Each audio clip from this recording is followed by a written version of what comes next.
Okay.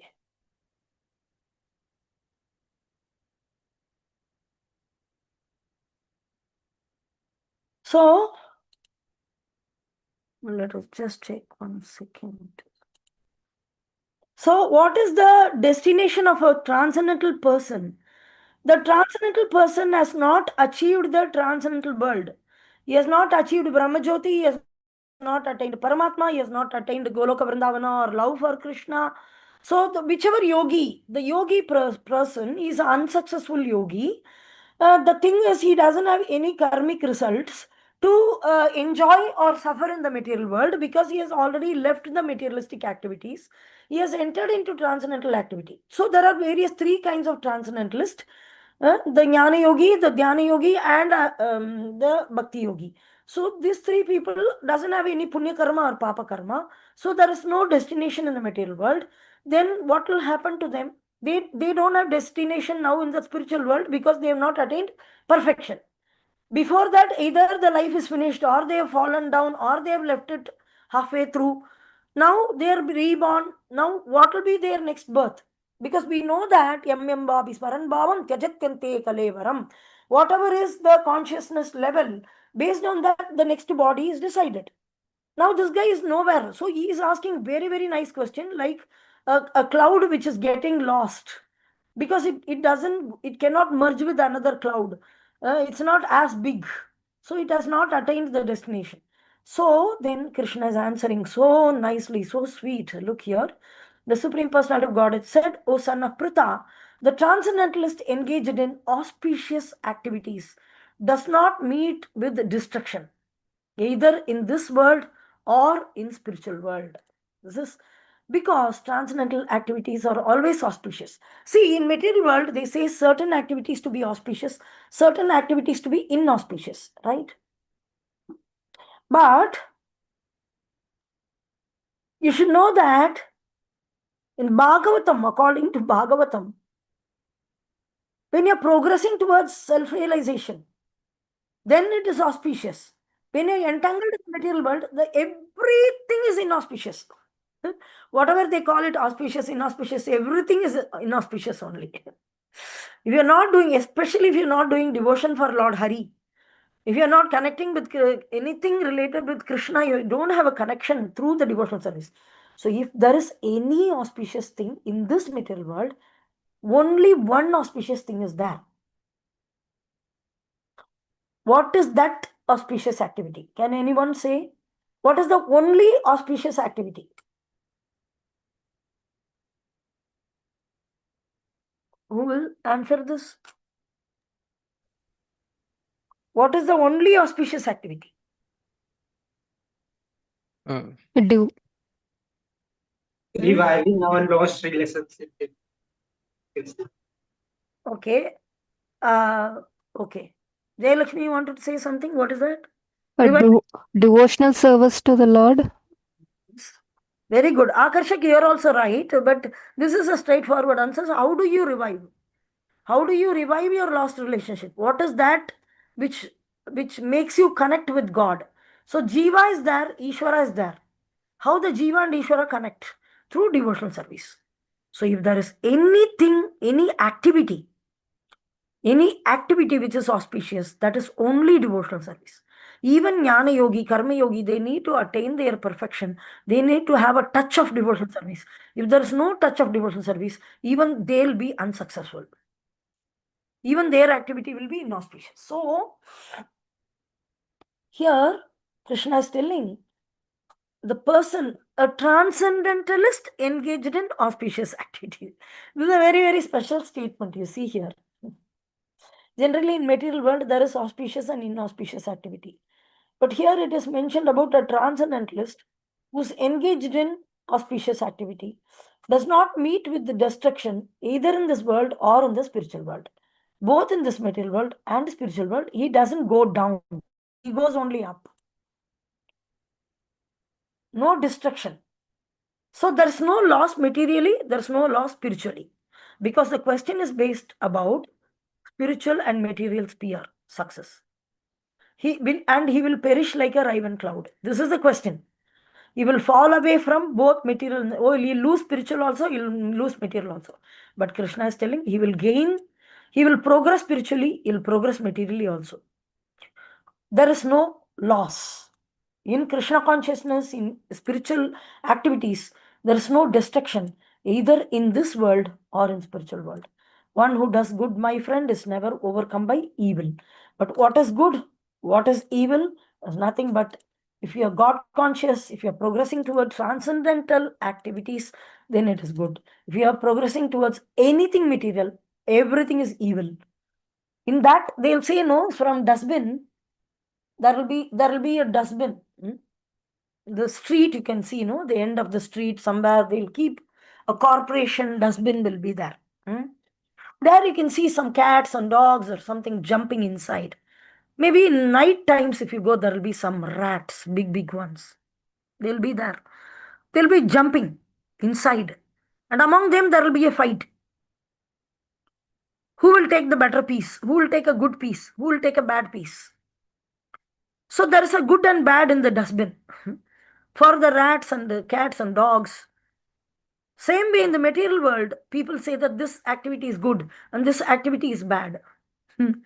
So that is like within the dustbin, you're searching which is good and which is bad.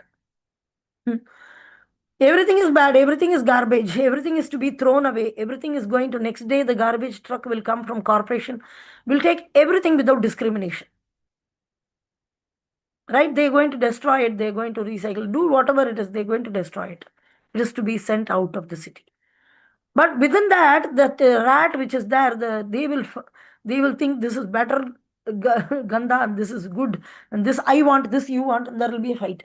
Same way within this material world, the people fight, people family affections, and this especially varnashrama dharma and this so-called Vedic literature, Vedic culture, sorry, so-called Vedic culture followers, they become proud by the execution of their religious backgrounds and things like that. And you're high caste, I'm low caste, and you're not you don't have enough and we have like this.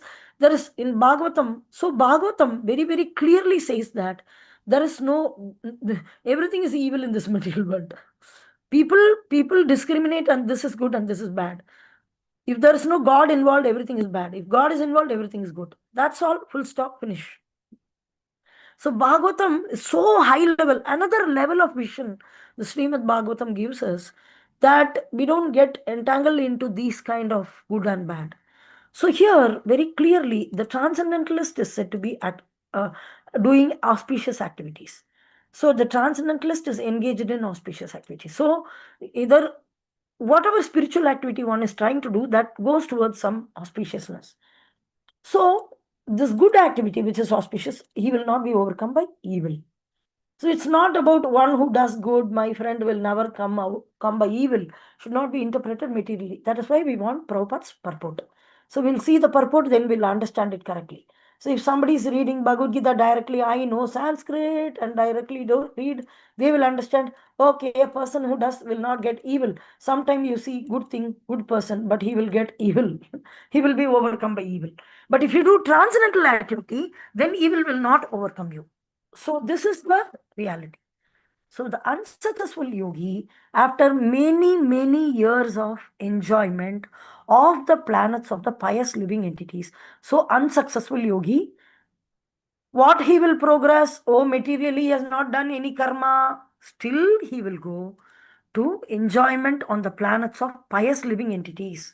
See, there are many pious living entity planets. So we are living in Bhuloka.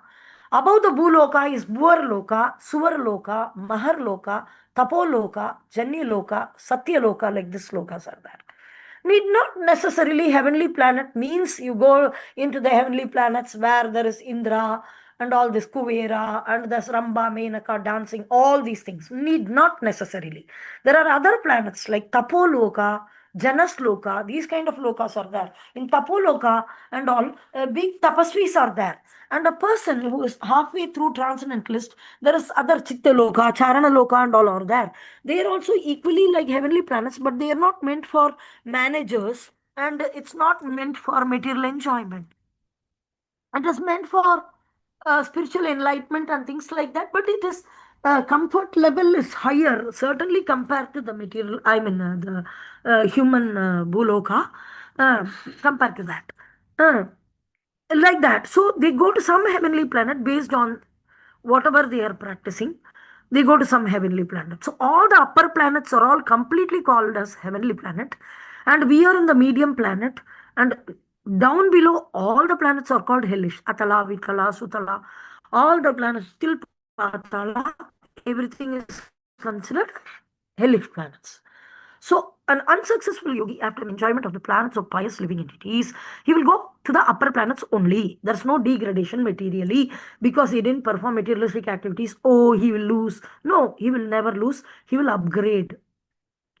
After enjoying enjoyment, not such a materialistic enjoyment that he will forget his transcendental activity. No. And after that, he is born in the family of righteous people, huh? Or into a family of rich and aristocracy. So there is righteous people, good person's house, or the persons who are having similar interests, their home, or a rich family he will be born, so he won't have much time to spend on his food, shelter, earning, and all that. So he can concentrate on continuing his progress spiritually. Otherwise, there may be an advanced yogi. This is about a basic yogi, unsuccessful basic yogi. So, but advanced yogi, or if unsuccessful after long practice of yoga, advanced yogi, he takes his birth in the family of transcendentalists who are surely great in wisdom. Certainly, such a birth is rare in this world, because mostly they will fall down in between, they will leave it, and they will not be interested like that. But such birth is very, very rare, and they are very wonderful people, and such persons are very rare. So, on taking such a birth, he revives the divine consciousness of his previous birth, and he again tries to make further progress in order to achieve complete success, O son of Kuru. What an amazing thing, yeah. That's why Prabhupada said, if in this life, if you chanted one round and you died, in next you will start with the second round. Even if a person chanted only one round in this life, next life will start with the second round will not be lost. So, or if a long practice on taking birth revives your internet. By virtue of divine consciousness of his previous life, he automatically becomes attracted to the yogic principles even without seeking them. Such an inquisitive transcendentalist stands always above the ritualistic principles of scriptures. So the scriptures describe many ritualistic processes, but a transcendentalist always stays above the ritualistic principles of scriptures.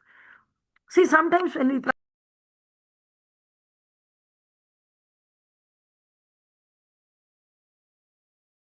meditation, oh, Haribol, it got disconnected for some time. Yes, You're Mataji. listening? Mataji. Huh? Yeah. Yes, Mataji, only for 1 second. Oh, okay. Okay. Okay.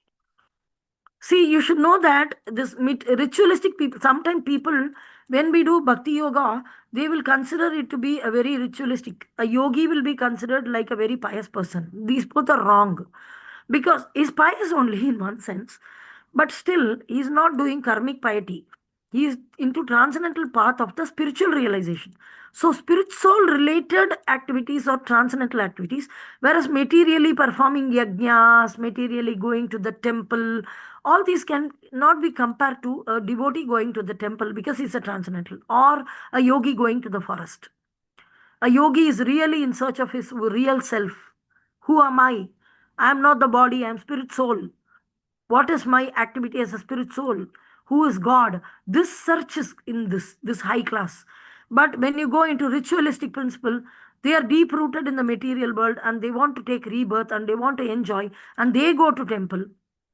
They go to do some tapasya, like for example, take Hiranyakashipu. He goes to do some tapasya to get a boon from Brahma, that he doesn't want to die anymore. He want to enjoy more. Hiranya means gold, Kashipu means soft bed. So you want lot of money and a comfortable life. Soft bed they want. Hmm? So this is what is the ritualistic people. Like you can see the cushion sofas. You can see if you go into the most richest man, like that, you go and search, you will see his house fully. I see in Arabia and all, the ships, and they own some ships and big sheikhs and all. You will see that so much golden decorations will be there, and everything will be cushion sofa, cushion everywhere, like that. So these soft cushions and rich life, this is a symptom of rich life. So he want for, then he does tapasya. But that is not transcendentalist. He's a materialistic still. Or a yajna may be performed for some, that is all ritualistic principle. So you should not get confused between what is transcendental and what is ritualistic scriptures, ritualistic principles of the scriptures. So sometimes we are misunderstood. We wear tilak, we go to temple. So people think from some village and some old people from village background and all, they'll think that, okay, these people are very good people, and they are very religious and they are ritualistic. So please set foot in my house, my house will become very rich. All problems of my family will be solved. Ek bar, one time you come and set your foot in my house, like that. So generally devotees don't encourage, they don't go to those places, because they are not here to just increase the fever, materialistic fever of the people. Rather, they would like them to not engage in material sense gratification. Any cooking, anything done in the house has to be done for the purpose of Krishna, only for the purpose of Krishna. So the transcendental stands always above the ritualistic principles of the scriptures. Even though when we discard the ritualistic principle, it's a big shocking. It's a big shocking for them. Oh, how can you say that you're a devotee? How you're saying that, like that? It's a very religious thing. How can you speak like that? It is transcendentalist. Transcendentalist is different from a religious person. This has to be understood. Spirituality is different from religiosity, following religion and all these things. And when a yogi himself with a sincere endeavor is making further progress, being washed of all contamination, then ultimately achieving perfection, after many, many births of practice, he attains the supreme goal. It's very clearly mentioned, a yogi, dhyana yogi, after many, many births of practice. It is not applicable for Krishna conscious person. So this is the portion which we are going to see now. Till this 45, the question and answer. Very nice. The question started at 37 about this, and it goes till 47. Sorry, almost to the end. Yogi is ascetic and empiric greater than, yeah. So then he will, Krishna is telling that a yogi is greater than ascetic, greater than emphoric, and greater than fruitive worker. So you have ascetic people who leave everything, and there is emphorist. We'll see that all the three fruitive worker, above them, all above them is yogi. And which is that greatest yogi? Yoginam abhisarvesham madgatir andaratmanaha. Of all the yogis, the one with great faith who always abides in me, who has faith in me, thinks of me within himself, and renders transcendental loving service unto me. He is the most intimately united with me in yoga and is the highest of all. That is my opinion. So, this Krishna is telling Bhakti Yogi is the topmost yogi.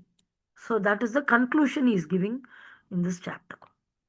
So, going to this important aspect, the question we have already seen, we'll see the answer purports. Mataji, the screen is not shared. Ayyo. Actually, okay, I had shared. Oh, Govinda, how nice you are. You should have told earlier, no? Did you see sometimes share? Yes, Mataji, once the internet got cut in between, from that only it is not shared. Oh, okay. Sorry.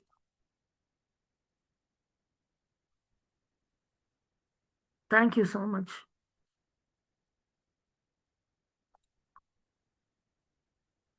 So here is the question which I was telling you. Arjuna said, "O Krishna, what is the destination of unsuccessful transcendentalist?" From starting this 37, three slokas he is asking questions, and Krishna, only you can clear my doubt. So he will be withered away like a undriven wind and all that. What will happen to him? Then Krishna is answering. The person who is transcendentalist involved in auspicious activity, he will never lose materially also, spiritually also. He will always upgrade only. And then he is telling such an unsuccessful yogi, after many, many years of enjoyment in spiritual world, will take birth in righteous family of aristocracy. But if he is a very advanced yogi, you see that 42, if you see the advanced yogi, we saw already, oh Krishna. अथवा योगिनामेवे कुलभवति धीमताम् एतत्ति दुर्लभता. Yeah. So this is about Yoga Ruda and Yoga Rurukshu. So we already started this chapter by Yoga Ruda and Yoga Rurukshu. Now he's telling Yoga Ruda what will be his destination, Yoga Rurukshu what will be his destination. And then by the virtue of this divine consciousness in previous life, he will automatically attracted to yogic principles even without seeking them. Like that, then he is telling he will progress gradually. Then after many births, then he will attain the supreme goal. Many, many births. Yes, because this chapter is about Dhyana Yoga. But still, among the even Dhyana Yoga persons, who does the real Dhyana is Krishna conscious person. That is directly revealed by Krishna. So he is comparing the yogi with others. We'll see a very nice presentation on this. I'll be doing. And then we'll see that how the Bhakti Yogi is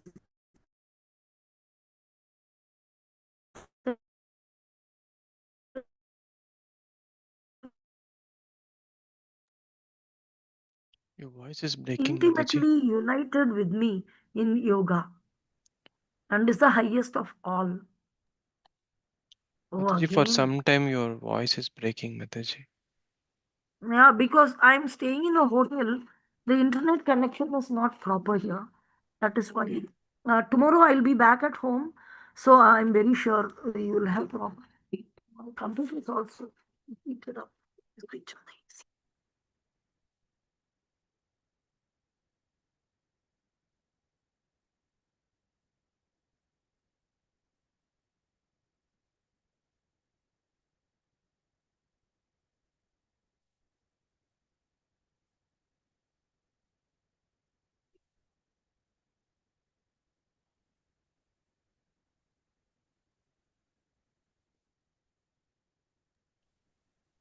Mataji, maybe if you turn off the broadcasting, may improve, Mataji.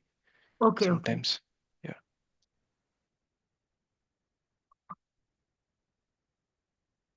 But many people are asking for it. How many of you are here? All of you are here, no? All of you are present. Yes, Doctor. Almost not coming. I think. Kusumida, Om Govindarai, Jayalakshmi. Abhiram. Everybody is there except Disha, everyone is. Okay. Let me try now. If again it happens, I will disconnect this training. Okay. But many people are asking for it. I don't want to cut it.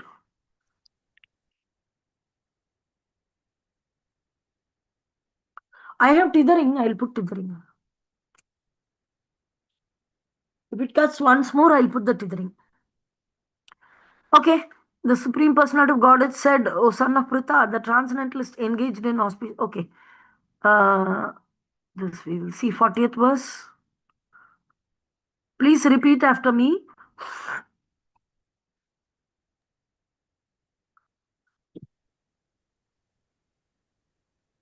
Sri Bhagavan Shri Shri Bhagavan Bhagavan Bhagavan Vacha Arthanaivehanam Namatra Partha Naivehanam Naivehanam Namutra Vinashastasya Vidyate Vinashastasya Vinashastasya Vinashastasya Vidyate Vidyate Nahi Kalyana Krit Kaschit Nahi Nahi Nahi Kalyana Kalyana Kalyana Kriskashchit Kaschit Durgatim Tata Kaschati. Durgatim Durgatim Gachati. Gachati. Translation. Oh, the Supreme Personality of Godhead said, "O son of Pritha, A transcendentalist engaged in auspicious activities does not meet with the destruction either in this world or in the spiritual world. One who does good, my friend, is never overcome by evil. Purport. I'll read the Srimad Bhagavatam, then you can. In Srimad Bhagavatam 1.5.17, Sri Narada Muni instructs Vyasadeva as follows.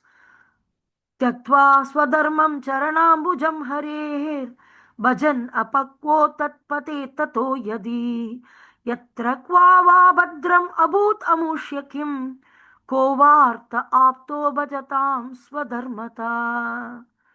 Okay, so we leave the sloka, read the purport from beginning, from here.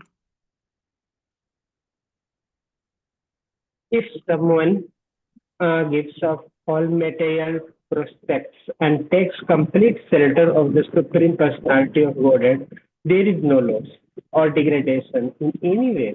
On the other hand, a non-devotee may fully engage in his occupational duties and yet not gain anything. For material prospect, there are many activities, both spiritual and customary. A transcendentalist is supposed to give up all material activities for the sake of spiritual advancement in in life. In life, Krishna consciousness. One may argue that by Krishna consciousness, one may attain the highest perfection if it is completed. But if one does not attain such a perfectional stage, then he loses both materially and spiritually. It is enjoined in the scripture that one has to suffer the reaction for not executing prescribed duties. Therefore, one who fails to discharge transcendental activities properly becomes subjected to this reaction. The Bhagavatam assured that the unsuccessful transcendentalist that there need be no worries, even though he may be subjected to the reaction for not perfectly executing prescribed duties. He is still not a loser because auspicious Krishna consciousness is never forgotten, and so engaged, so engaged will continue to be so even if he is low born in the next life. On the other hand, one who simply follows strictly the prescribed duties need not necessarily attain auspicious result if he is lacking in Krishna consciousness. Yeah, 1 minute. Let us see this.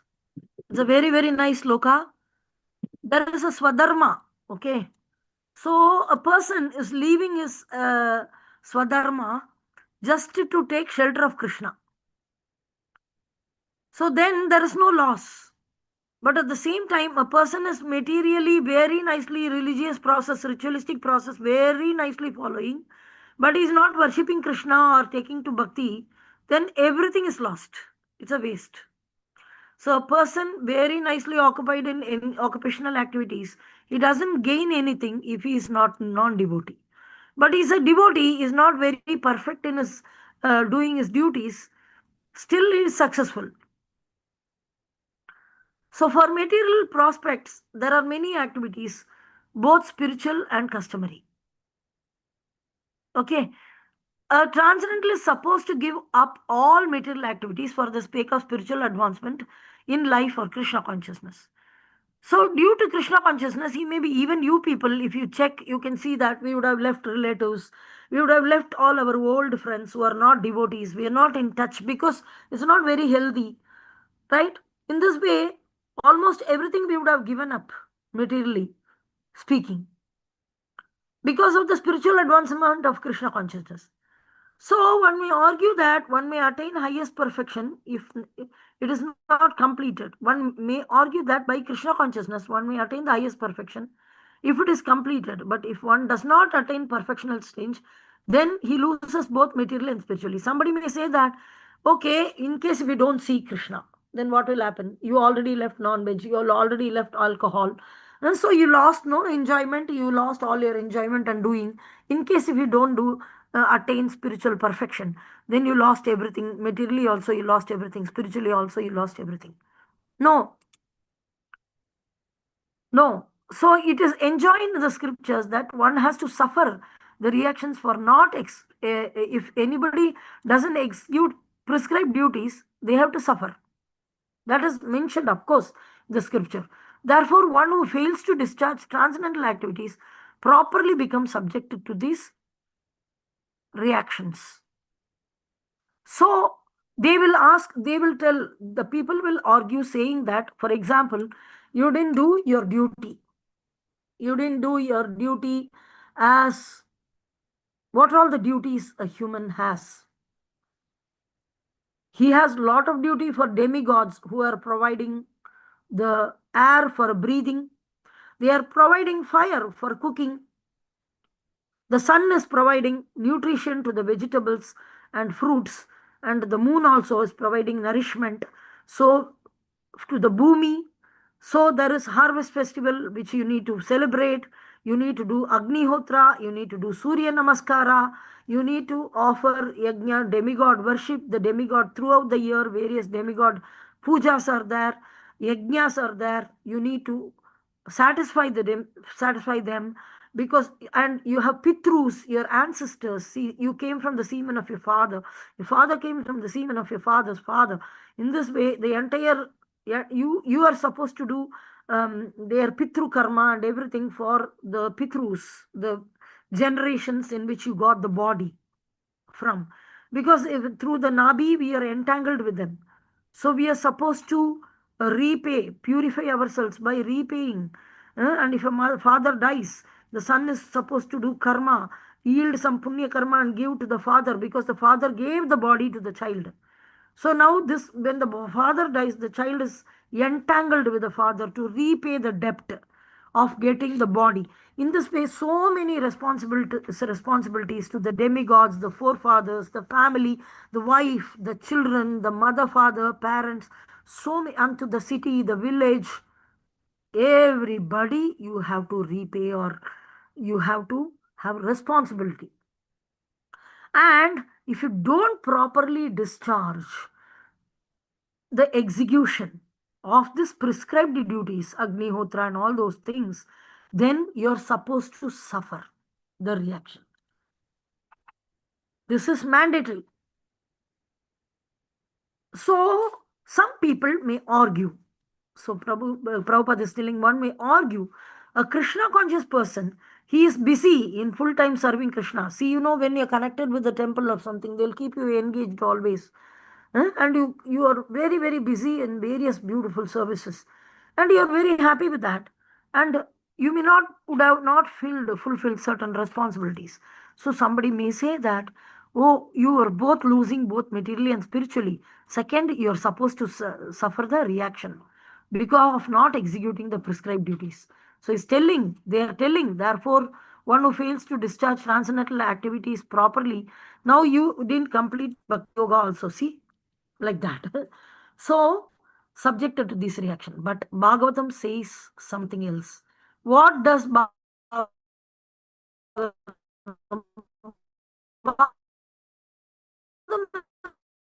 is such a totally different scripture. Nicely. Oh, again, it got cut.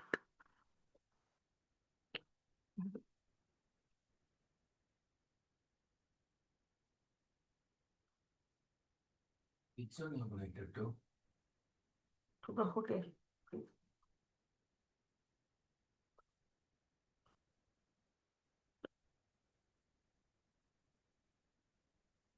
Last class I took in the mobile hotspot. It worked nice.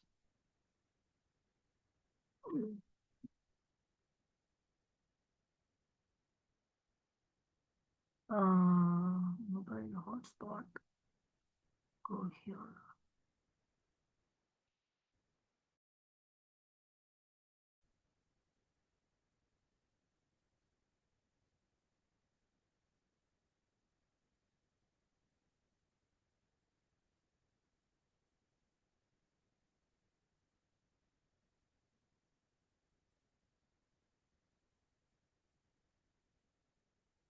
You're able to see the screen, share the screen? No. Yes. Yes, Yes. sir. Okay. Very good. So the Bhagavatam assures the unsuccessful transcendental uh, uh, that there need be no worries. Don't worry about, oh, in the very same life will I become successful. First of all, as soon as you think this very same life, you're considering yourself to be the body. The spirit soul lives eternally. Body comes and goes and comes and goes and comes and goes. Okay. So when you say in this very same lifetime, I have to become successful, this attempt of life successful, of course, Prabhupada and all sets a target, at least within the same life, you make it successful. This one life you make successful. Sometimes, very rarely, they keep that as a milestone. But it's only a milestone. We are an eternal living entity. We may attain success even before the lifetime. Why this lifetime? So, your lifetime, if you see originally as a spirit soul, you're eternal. What is the meaning of the word lifetime? Because you're considering yourself a body seriously, then you're thinking, okay, in this lifetime.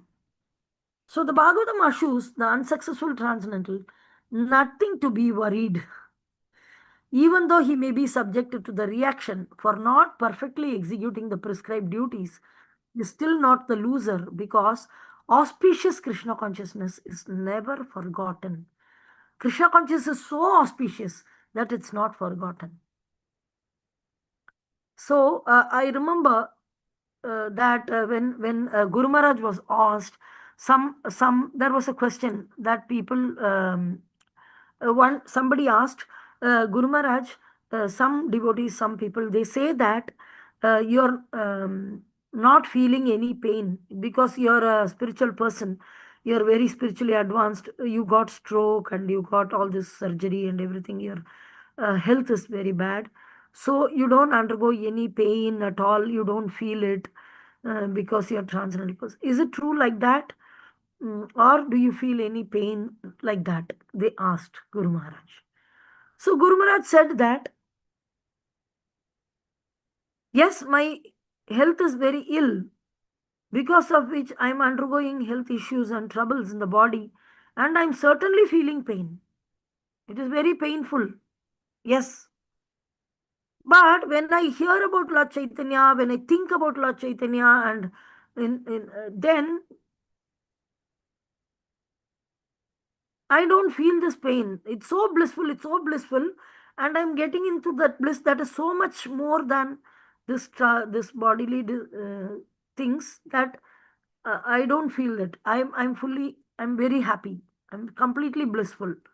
Like that, he told. So the thing is, you see here, the auspicious Krishna consciousness is never forgotten. So one who is engaged, so he, even though, see this, even though he may be subjected to the reactions for not perfectly executing the prescribed duties, he will still not a loser because auspicious Krishna consciousness is never forgotten.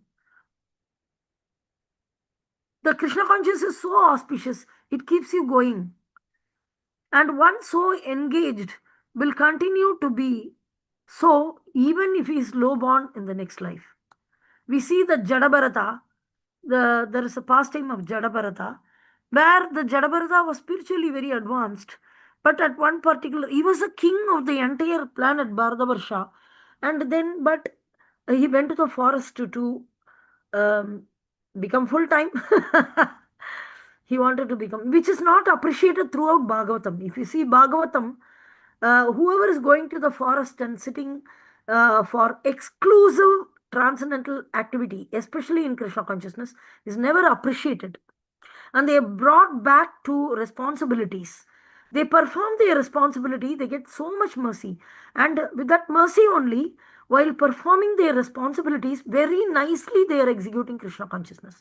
A person who leaves everything and takes up only transcendental activity while living in the material body is not very successful. To be true, this is true in many, many cases. I can show at least 10 examples from Srimad Bhagavatam. One of the example is Bharata Maharaj.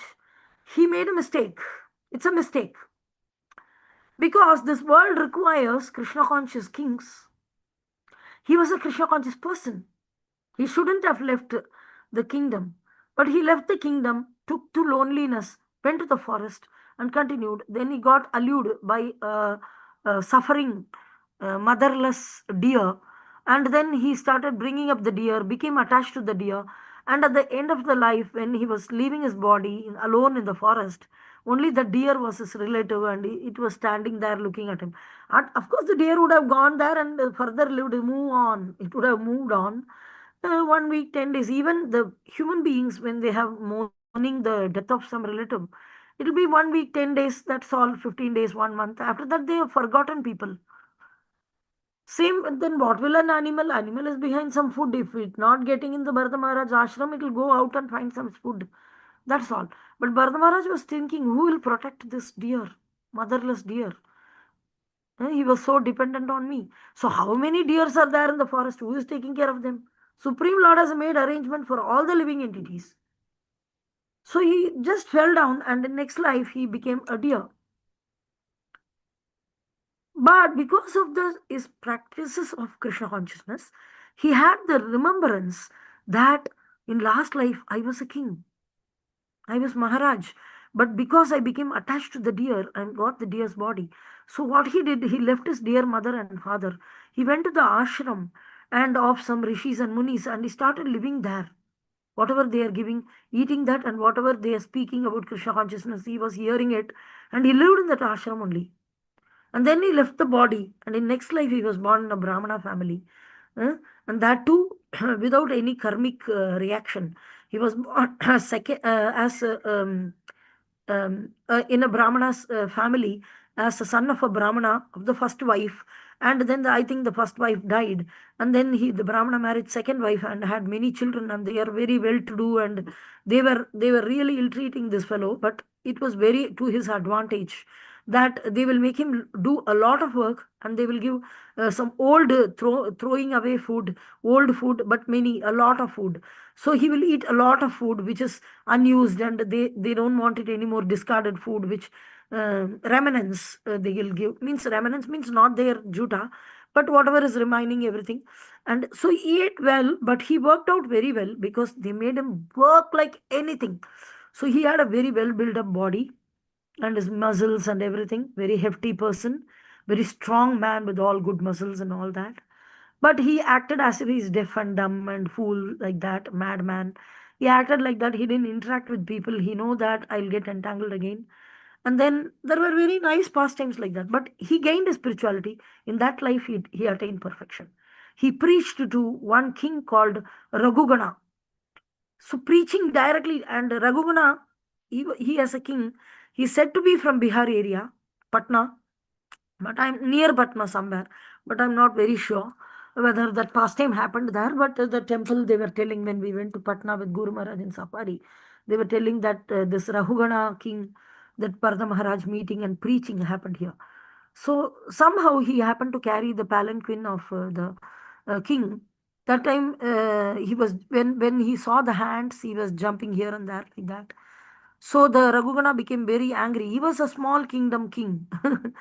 Then he got out and he chastised. Then you are a very fat person, so you cannot. You are a very lean person, so you cannot carry the palanquin, because actually he was fat. He was sarcastic. Then Jadabarada said, yes. He just spoke absolute truth. He didn't give, okay, I'll cut your answer and I'll give you no cut answer. Not like that. He genuinely presented transcendentalism. Sometimes it looks so sharp. Because with that sharp of transcendental knowledge only we can cut the knot of this material existence and this karmic reactions. Karma bandha nibandhanam. With a great transcendental knowledge, we can cut off this materialistic uh, knots, which is entangling us in all directions. So this is a transcendental knowledge. Sometimes it will look like, okay, this is a very sharp answer, very cut answer. Why can't you speak smoothly? No, the truth is sharp, and it can cut your karma bandha nibandhanam. Your karmic reactions which you have acquired for millions of lifetimes can be just cut like this. Even Vidura did it to Dhritarashtra. He cut it like anything with sharp words. But the sharp words are transcendental, then they are very auspicious. So then Raghugana was given sharp answers, not just to cut him off, but originality. When Raghugana got down, thinking that this person is speaking out of puffed upness, because Raghugana told from the chariot, this palanquin, oh, you are very lean, no? So you cannot carry the palanquin, so you are jumping, huh? Like that. Then Bharata Maharaj said that, yes, I am not lean, I am not fat. Like that. I am not tall, I am not short, whatever. I am spirit soul, I am not this body. That's all. One single statement. Then Raghugana came. He heard a little bit for his question, the answers. Then he understood this person is very highly transcendental. He was actually, in fact, Raghugana was traveling to his guru's ashram in order to get initiation and get spiritual knowledge. That was his purpose of traveling in the palanquin. And he happened the palanquin carrier. It himself was Bharata Maharaj. And he got instructions then and there, and he took initiation. And he got the spiritual knowledge from Bharata Maharaj. Then that is a very famous statement in Tamil also. There is a proverb that today's palanquin carrier is tomorrow's king, and yesterday's king is today's palanquin carrier. So yesterday's king, Bharata Maharaj was the king of entire Bharatavarsha. So he told, in last life I was Bharata Maharaja, but today I became palanquin carrier. Anything can turn up anytime. So that is called tolerance. Chaitanya Mahaprabhu told, tolerate without complaint. That this is material life, it will bring only this kind of situations to us. You cannot expect anything better. Whether you be a devotee or a non-devotee, don't expect a bed of roses. But there is a bed of rose. When you lay the bed of rose for Krishna, then you will feel like pouring water to the root. You will feel very, very blissful. Same way, when you serve Krishna, automatically you will feel blissful. So that is the secret of becoming blissful, not directly trying to enjoy the material world, directly trying to sort out your problems. Krishna will give me beautiful life. I will be in the heavenly planet, in the material problems will be solved for me. First of all, you're not the material body. Then you're taking the suffering to yourself. You're owning the suffering. I own this. It doesn't belong to you. You're taking it. That is your mistake. So you have to learn to tolerate, because we are going to get the spiritual body. This is almost in the fag end, and we should not lose our patience. So even though he may be subjected to the reactions for not perfectly executing prescribed duties, he's still not a loser, because auspicious Krishna consciousness is never forgotten. Krishna never forgets.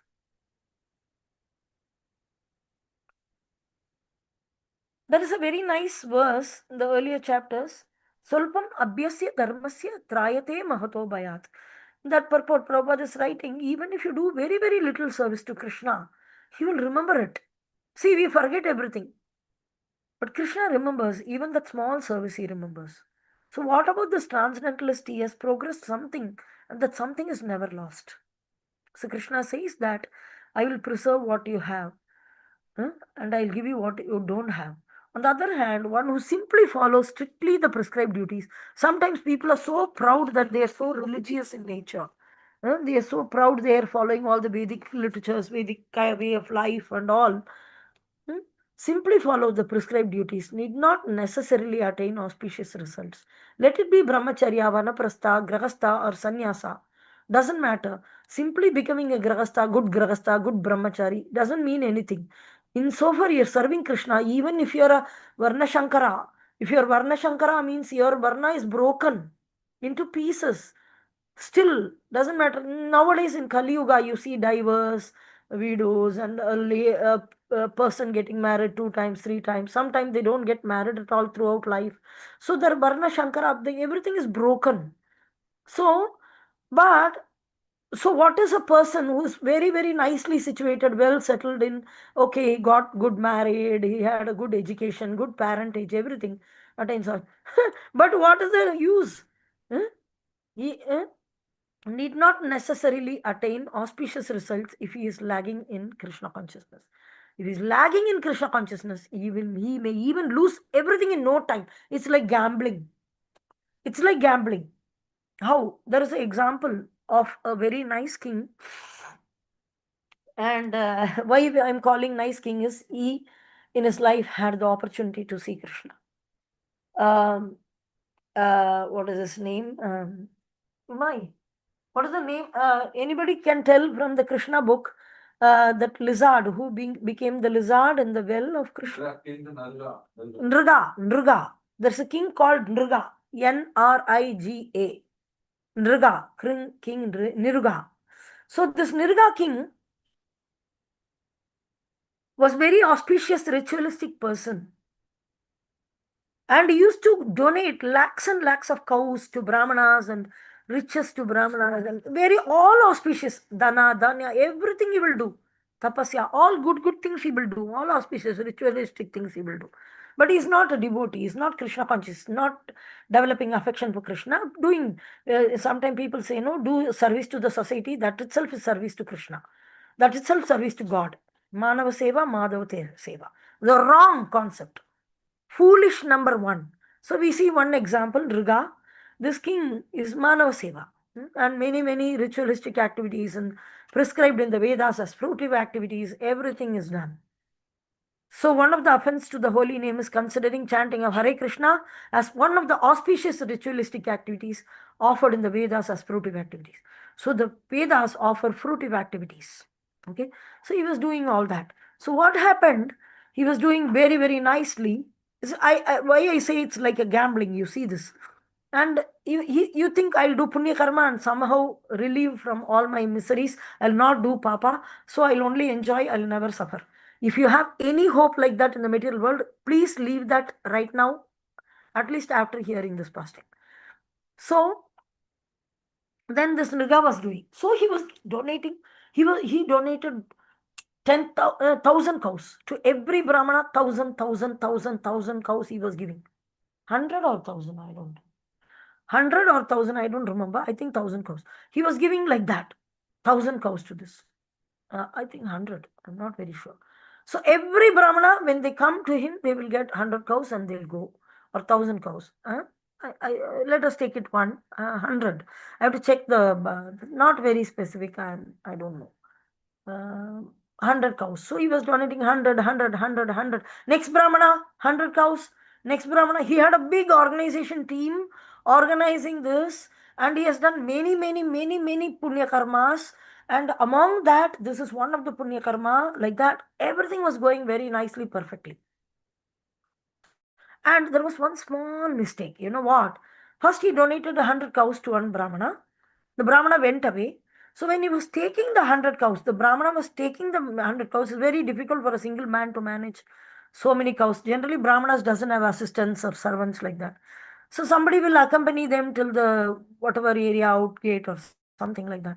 So when he was taking the cows, only one cow somehow slipped. Somehow he already donated cow, slipped into and went to the old crowd and went into the old crowd and joined unoffered cows.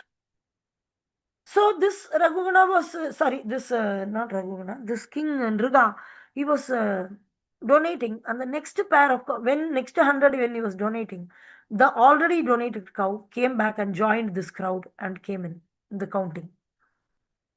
So the second time also he donated 99 cows is new, one cow is the already donated cow which came and wrongly joined.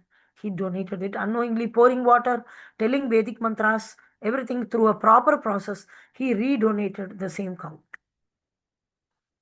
First itself, according to Vedic scriptures, this is wrong. You cannot donate already donated. You already donated. It's no more yours to donate it. Moreover, what happened? This old Brahmana, he checked his cows. Only 99 cows are there. So the old Brahmana came back and he saw that his cow, he knows, he can identify his cow. Oh, that is my cow. He came and asked, this is my cow. And the new Brahmana saying, sorry, this is donated by the king to me just now, and this cow belongs to me only. So they had a very big fight and they became dissatisfied and they left by cursing. No, they didn't curse. They just left dissatisfied, and it was incomplete. The donation didn't go well, even though that king has done many punya karma. what happened due to this bad karma, this according to the breaking of the scriptures, and also this Brahmana's dissatisfaction, everything put together, he he can live in heavenly planets for a long time, but for this he has to live 1,000 years inside a well, as a big lizard, giant lizard. So he became that, tick, tick, tick, it will do, no, chipkali. Hmm? Tick, tick. He became that lizard, giant lizard, and he was living inside a well. But somehow, Krishna's children, when they were playing in the forest, somewhere in the garden forest, they were playing. They were throwing ball, and the ball fell in the well. And then Krishna knows that king is a very, very good king, very pious king, but he's suffering in the well. So many thousands of years he has to suffer. But Krishna can saved him because apunar bhava darshanam bhavatat darshanam yasyat apunar bhava darshanam. If anybody looks at Krishna, he doesn't have rebirth and he gets relieved from all kind of miseries. Then he was relieved from that. I think the Brahmanas cursed or something, and then they told you have to see Krishna or something. I don't remember exactly the past time, but it is like that. You see that the pious activity is like a gambling. He has done so many punya karma, and he is supposed to enjoy so much in heaven, but he is now suffering in the well. He could have sat quietly in his palace without doing anything. He wouldn't have suffered this much. Like as a lizard in the well. In this body he has to be there alone looking, he cannot come out also, is in the well. Then Krishna, in the pretext of taking the ball out, he saved this giant lizard. So as soon as he saw Krishna, he regained his form as a demigod, and he offered obeisances. I'm supposed to get demigod body due to my punya karma, but because of this incident I lived thousands of years in this well, in dark well, dark deep well. You have to live, how it will be, think, very, very difficult. Getting proper food, nothing, just open air. You are having nice house, shelter, everything as a human form, so comfortable. And if we miss that and get animal form, we think that's okay, so what? When we get inside it, then we know it's actually very, very, very difficult in living there within that kind of Andakupa, darkness. In Ishopanishad, we saw he enters into the darkest region of this world. So, animal kingdom is the darkest region. That is also explained by Srila Prabhupada there. We saw that. So, we'll end up with very, very difficult. We get locked up further. If somebody locks you up in one room, dark room, without any proper food or this thing, just like that, how will you stay there? You cannot. Even for some 10 minutes, half an hour, 1 hour, you cannot stay. The people are put in jail as a punishment. Getting into an animal body is really a punishment. So he underwent that. So what is it's like a gambling. You be a very ritualistic person, rightful person, so much of donation, so much of good deeds, and following scriptures, proper varnashrama system, fulfilling, pleasing the demigods, pleasing the pitrus, uh, having proper Vedic life. All these things will not save us. It is not. It's very, very. It need not here. It's very clearly mentioned. Prabhupada is mentioning need not necessarily simply strictly following the prescribed duties, need not necessarily attain auspicious results if he is lagging in Krishna consciousness. But you see, Jadabharata, he became the guru of the Rahugana, and he initiated Rahugana. At least his purpose is fulfilled, like very nicely he preached. And then he, of course, reached the transcendental kingdom of the Lord in the third birth, like that. So he's not a loser. He's not a loser anyway, even though it looks inauspicious that he was born in the form of a deer. But the deer was not in a deep dark well. He went to the ashram of Muni, Divyagyan Hriday Prakashite. So he went to the ashram of rishis and munis and he stayed there. He heard from them. So he progressed and he tolerated. He knows this material body will naturally go into various sufferings. So that doesn't matter. Okay, somebody read this. We can complete this one. Yeah. Those who are following the path of auspiciousness can be divided into three sections. namely, one, the followers of scriptural rules and regulations who are enjoying material prosperity. Two, those who are trying to find ultimate liberation from material existence. And three, those who are devotees in Krishna consciousness. Those who are following the rules and regulation of the scriptures for material happiness may be further divided into two classes. Those who are fruitive workers and those who desire no fruit for sense gratification. Those who are after fruitive result for sense gratification may be elevated to a higher standard of life, even to the higher planets. But still, because they are not free from material existence, they are not following the truly auspicious path.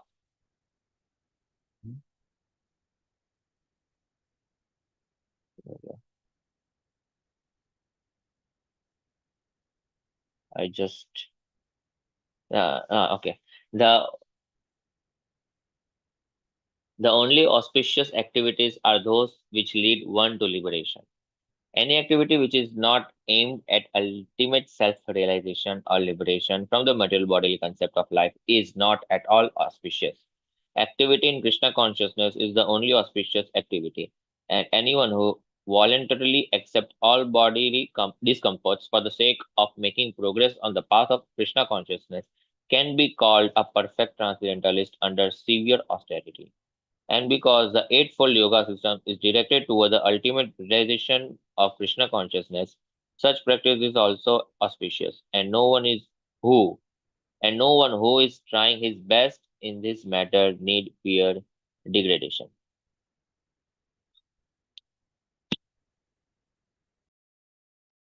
Tat Sat. Thank you. So very, very nice. You see here, three kind of people we see here. Those who are following the path of auspiciousness. Generally, auspiciousness word is used. One is the follower of scriptural rules and regulations. Just now we discuss about them. That they do that to enjoy material prosperity. Second is those who are trying for ultimate liberation from material existence. All of you note this very important point. Second point is those who are trying to find ultimate liberation from material existence. But third is another category, those who are devotees of Krishna consciousness. Sometimes you become confused between these two, is it not? What do you think? You think that why are we practicing Krishna consciousness? To find ultimate liberation from material existence. But Prabhupada is listing them as second. Jnanis and yogis, their aim is not to please Krishna or to love Krishna. Bhakti element is missing. Only liberation, material, difficulty, I have to get out this consciousness. Negating material, hating material, getting out of material discomforts, suffering, getting out of suffering. No love for Krishna. I don't care whether God is there or not. If He is there, let Him help me. Very, very bad attitude. Right? So both these are very low class. And comes the real stuff, those who are devotees in Krishna consciousness. They are the topmost. And those, so we should not get confused. So there is, in when you go to Nectar of Devotion, we will see that how a devotee will not desire for liberation from material existence. Moksha lagda kriti, not interested in material liberation. Liberation from material bondage. Rather, they are aimed at developing love for Krishna. These are two different things. And automatically, while developing love for Krishna, liberation comes as a byproduct. The aim of Krishna consciousness is just not liberation from material existence. The aim of Krishna consciousness is to develop love for Krishna. And liberation is a byproduct. So, the jnanis, the karmis come here. The jnana yogis and ashtanga siddhi yogis come here, who are trying to find liberation from material existence. And devotees come here, those who are devotees in Krishna consciousness. So those who are following the rules and regulations of the scriptures for material happiness may be further divided into two classes. See in this first, the follower of scriptural rules and regulation, this prosperity. They are divided into two. Those who are following, so who are they? Those who are fruitive workers and those who desire no fruit for sense gratification. So there is a karmi and a karma yogi. There are two people. One is a karmi. He's a fruitive worker. I'll do something, I'll get the result. I'll do something, I'll get the result. Another is Nishkama Karma Yogi. He is not interested in fruitive results. Those who are after fruitive results for sense gratification may be elevated to higher standards of life, even to the higher planets, but still, because they are not free from material existence, they are not following the truly auspicious path. We saw that in this always there is danger. Let us assume that, oh, it's very auspicious, yaar. He went to Surgaloka. Okay, fine. And when its Punya Karma is finished, he has to fall down from Surgaloka back to the earth. So is it truly auspicious? No. It's like a temporary result only. Like some people, they earn a lot of money and they go for some tour. Singapore, they go there, very nice, 1 week, enjoy everything, finish. While coming back, so much loan, so much credit card, and so much expenditure, and families having fever. The children are having headache. The children have they not finished homework because they have taken 10 days leave. There's the homework is pending. All these things, when they come back, it's all like jagada. And all the husband wife, they fight after coming back. They have taken beautiful pictures in Singapore. While coming back in the home, they're going to fight because it's all inauspicious. It's not truly the same way. You earn a lot of money in this karma, punya karma in the material world using this fruitive religious activities, and then go to the heavenly planet. Oh, very nice. Oh, heavenly planet. I'm also there. Enjoy. Once it's the all your punya karma is finished, again fall down. Then in here again you enter into the again you have to work. It's a headache. You're coming back with a fever into this bhumi. Again, you have to earn back your punya karma. So it's not truly auspicious. You're coming back and again to this earthly planet system. So the only auspicious activities which leads to liberation. Okay, the next is we saw that the karmi activities are not so good. And then liberation activities like Ashtanga Siddhi Yogi, Dhyana Yogi, or Jnana Yogi. Any activity which is not aimed at ultimate self realization or liberation from bodily concept of life uh, is not at all auspicious. So we cannot consider this karmic activity as auspicious. Yogi also, ultimately, Jnani also, Bhagunam Janmanamante Jnanavantan Prabatyate Vasudeva Sarvamiti Sa Mahatma Sudurlava. So even he may attain in perfection. As slowly everybody has to come to Krishna consciousness. If they start touching transcendence, gradually they may touch Krishna consciousness as the ultimate. So activity in Krishna consciousness is the only auspicious activity. Only. That's what I asked you in this material world. What is the only auspicious activity? So you said devotional service. Yes, Krishna consciousness and devotional service, they are same. And anyone who voluntarily accepts all bodily discomforts, we may have some bodily discomfort. Don't approach Krishna for make it right or have a hope that I am doing devotion, so I will get all comforts. There won't be any bodily comfort like that. Body means discomfort. That's all.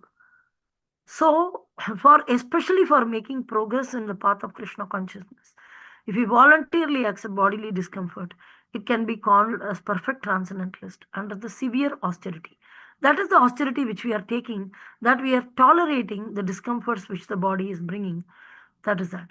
And because of eightfold yoga system is directed towards ultimate realization of Krishna consciousness. Gradually, because the yogi is touching a personalized aspect of Krishna called Paramatma, he has opportunity to progress further towards Krishna consciousness because he's not totally into impersonalism. He is into a yoga system where only thing is we are into video and participating in the movie of Krishna consciousness directly into the pastime of Krishna, whereas he is seeing a static image of Paramatma. But Paramatma is also Vishnu and his four-handed form and he is also a personality. So anyway, it is a kind of touch of personal aspect of the Lord. So that is also a kind of auspicious only. But such practices also auspicious. But no one who is trying his best is in this matter need fear degradation. So they need not fear. Nobody need to fear, especially those who are into the transcendental path. They need not feel fear. That is very, very important. So never think a person leaves everything, go to Himalayas, he will lose the material things. But it's not very advisable because he may fall back and it will take many lifetimes for him to attain. But a Krishna conscious very easily, I will not say that after this lifetime, within this lifetime we can attain success. It is as wonderful as within the lifetime we can attain. And of course, maybe at the end of lifetime, we will surely attain. Krishna is telling, Evam yo veti tattvata tyaktva deham punarjanma naiti mameti. So Arjuna, when he leaves this body, there is no punarjanma. That guarantee janma karma cha me divyam evam yo veti tattvataha. One who knows in tattvata, in proper understanding my appearance and activities, he never need to take birth again in this material world like this. Okay, thank you very much. Any questions or comments?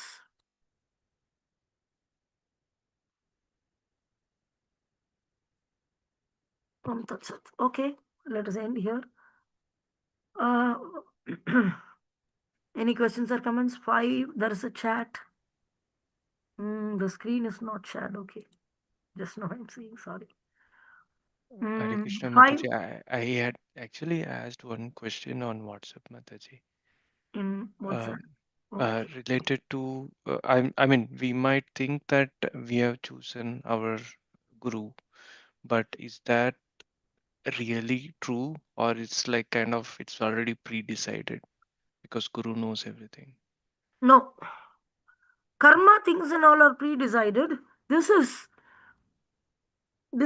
just by the will of the providence. We say that by randomly. That is why Krishna's mercy is called costless, Vaishnava's mercy is called costless. The word costless has a special meaning that it is not predestined. It just comes on the way to a jiva. Bhagyavan jeev, that is a bhagya means randomly we just get some mercy. So that is how it is happening. And Krishna shows guru. You will be brought guru in front of you. You'll know that the guru is just, it just happens to you. You meet sometimes. We used to say that thank God we don't know much of other gurus, because somehow Krishna brings the guru in our life. Don't think that the other choices are not given, so maybe I didn't choose properly, like that. Never ever. It's not Mm, like, a what is this Vayamvara ceremony where you're the Varavadu and you're having a Varamala in your hand, and all the gurus will stand in front of you and you will choose your guru. This is the dirtiest thing one can think of. mm, You're such a beggar. First, you should know that. You're not qualified. And with your conditioned state of mind, what will you judge? So, Rupa Goswami is mentioning, by the will of the providence, your guru will be brought in front of you. You will be in touch with him. You will come to know him.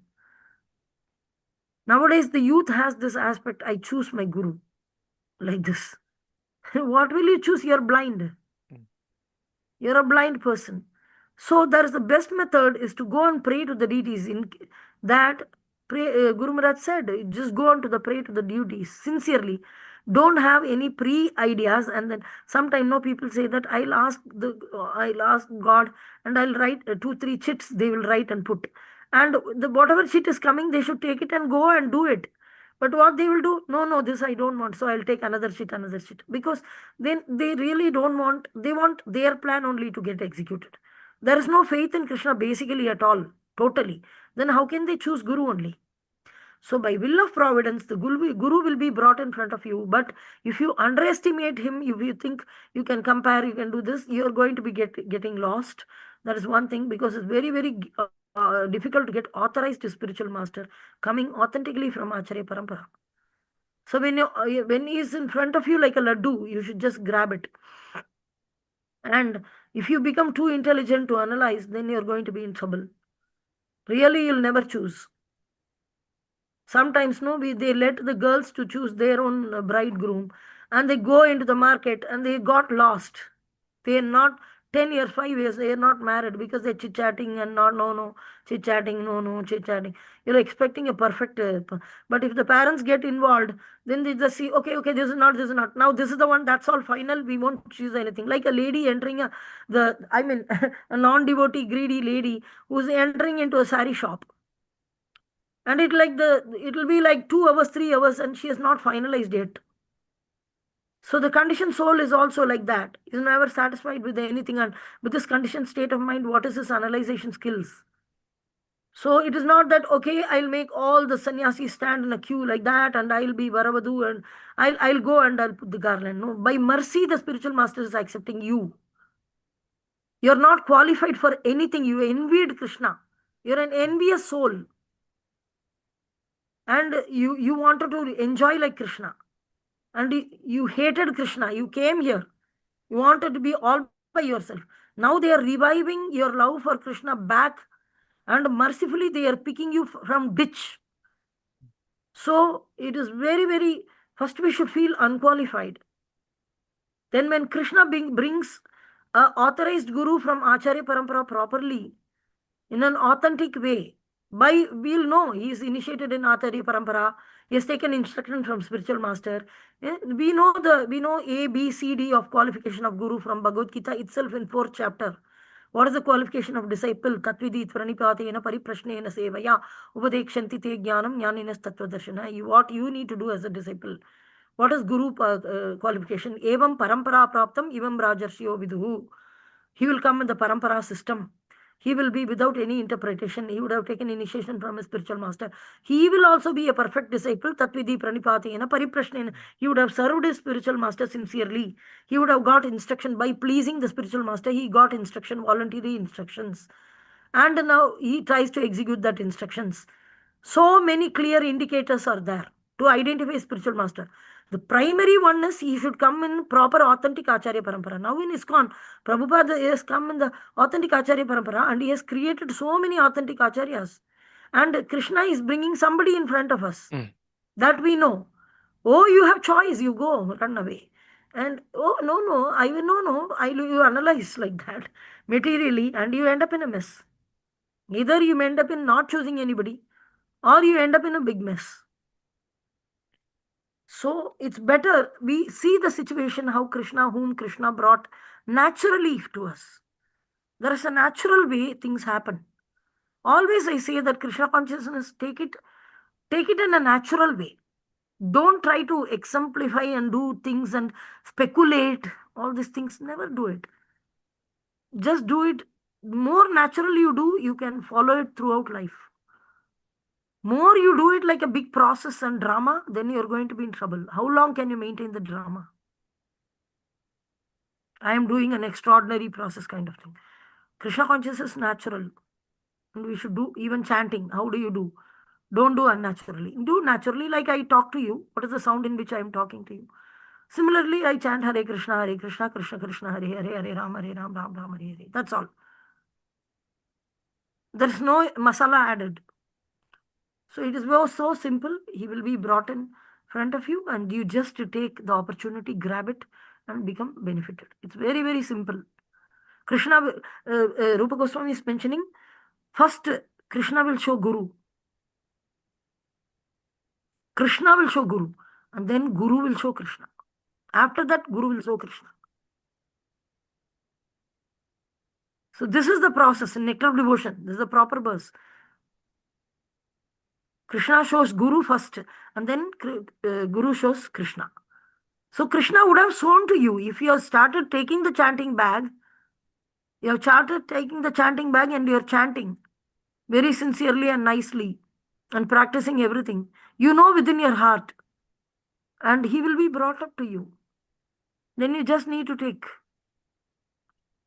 If you are still confused, then you need to go and pray to the deities. I surely would like to take initiation, but I'm very confused. I don't know. Kindly show me, make some pastime or something, indicate me whom should I go, how should I take initiation, to whom I should take initiation. Just indicate. Sincere prayers to the deity, worshipable deity at not just your home also, and in the temples also. Whichever temple you are serving sincerely, go and talk to the deities and pray to them, ask them, show me my Guru. Because Rupa Goswami says that Krishna shows Guru. My dear Krishna, you are there. I have come to you. Please show my Guru. So Krishna will show your Guru to you. It will happen. It's not just sentiment, it is science. It will happen. Krishna is more alive than all of us. We are all only dead. Krishna is alive. And he will show you. Is that okay? Yes, Mataji. Okay. Any other questions? Comments? 5, 4, 3, 2, 1, 0. Okay, because there is no more questions or comments, we'll offer our loving, respectful obeisances to all the Vaishnava devotees, our Acharya Parampara, all Gaudiya Vaishnavas, Panchatattva, Srila Prabhupada, Guru Maharaj, and beg their mercy to bless us to make our attempt in Krishna conscious successful. Okay? Vancha kalpatarubhyascha kripa sindhubhya eva cha patitanam pavanebhyo vaishnavebhyo namo namaha. Ananta Kodi Vaishnavrind ki jai. Jai. Prabhupada ki jai. Jai. Guru Jai. Maharaj ki jai. Jai. Jai. By Gaura